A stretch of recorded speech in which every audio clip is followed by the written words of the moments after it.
Ladies and gentlemen, welcome to the Ornidia Show. On today's show, a review and discussion of Jurassic World Dominion.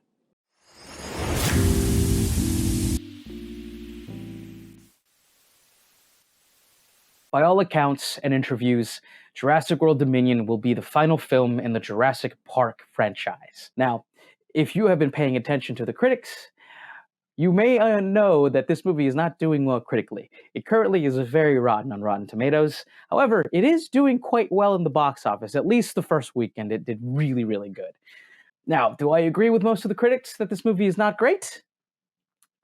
Yeah, it's not completely terrible. But most of the film is really bogged down by a large plot here that just is super convoluted and includes many storylines that don't really have a satisfying conclusion.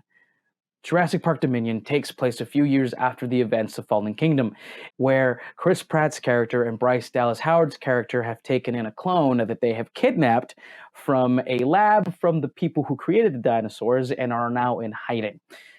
In a world where now dinosaurs inhabit all of the wilderness and are intertwined with not just our natural world, but also in our black market and our everyday life. This premise on the surface seems fun and I think could really make for some really interesting allegories between humanity and the way we treat the natural world and the way the natural world is treating us.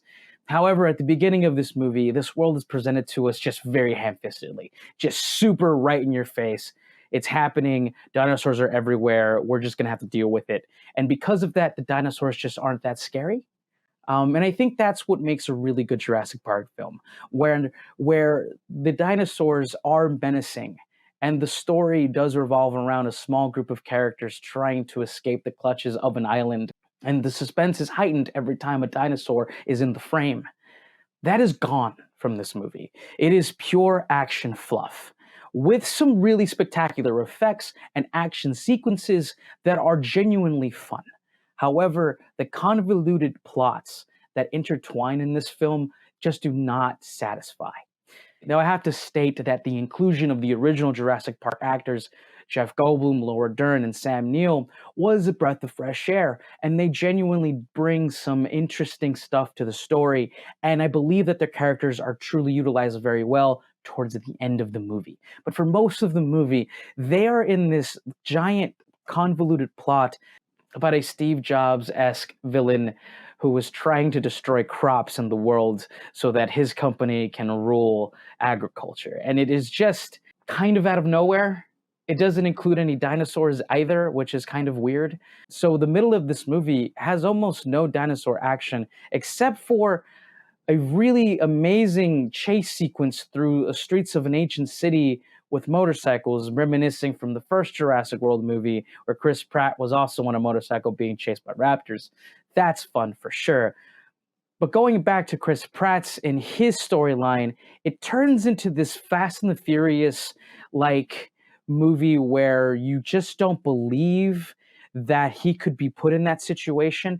On top of the fact that I just don't believe the way that we handled dinosaurs in the world, in the way we handled them in the movie, I just don't think it's believable. And the filmmakers here, this was directed by Colin Trevorrow, really don't make an effort to bridge what I think real world mentalities would be towards the dinosaurs and what is going on in the film in any meaningful way. Now, that could still make for some really fun movies, but at the same time, they abandoned the dinosaurs in the middle of this movie with a really long, like 40-minute just slog fest of world traveling, Fast and the Furious 4, just weird world building that doesn't really go anywhere. And it all just culminates in the same kind of tired Jurassic Park plot where they're on an island trying to escape the dinosaurs and they're all running towards a helipad.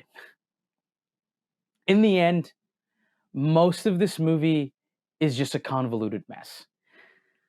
That is not to say there isn't fun. Like I said earlier, there is fun to be had in this movie. The first part of this movie is pretty good. Like, they're giving you and they're ham-fisting you the plot of the fact that dinosaurs are in the world, and that's kind of fun to watch, but just really unbelievable. And then it just turns into this kind of dull fest until you get to the last act of the movie where all of the characters come together and they're just basically in the first Jurassic Park movie again, racing towards an escape. And all of that stuff is really fun. I think Jeff Goldblum is the funniest character, who a lot of the time is kind of winking and nodding at the audience at how ridiculous it is for us to be not only living with the dinosaurs, but also trying to actually have emotional connections with the dinosaurs. He just brings just some much needed comic relief towards the end of the movie that is very much in line with the kind of ridiculousness the first half of the movie was filled with, which is really refreshing and kind of signals to the point that he was kind of winking and nodding to the audience. I think Jeff Goldblum is just spectacular. I give Jurassic World Dominion a solid 6 out of 10. There is some genuine fun and some great dino action. It just takes too long to get there, and there is a plot in the middle of this movie that I can understand where they were going with, but it just doesn't come together. I would honestly wait to watch this at home. However, I do think that some scenes do deserve to be watched on the big screen. So make your decision based on that. 6 out of 10, kind of a toss up. Thank you very much for watching. My name is Arnie Diaz. I'm Arnie Diaz89 on all social media platforms. Thank you.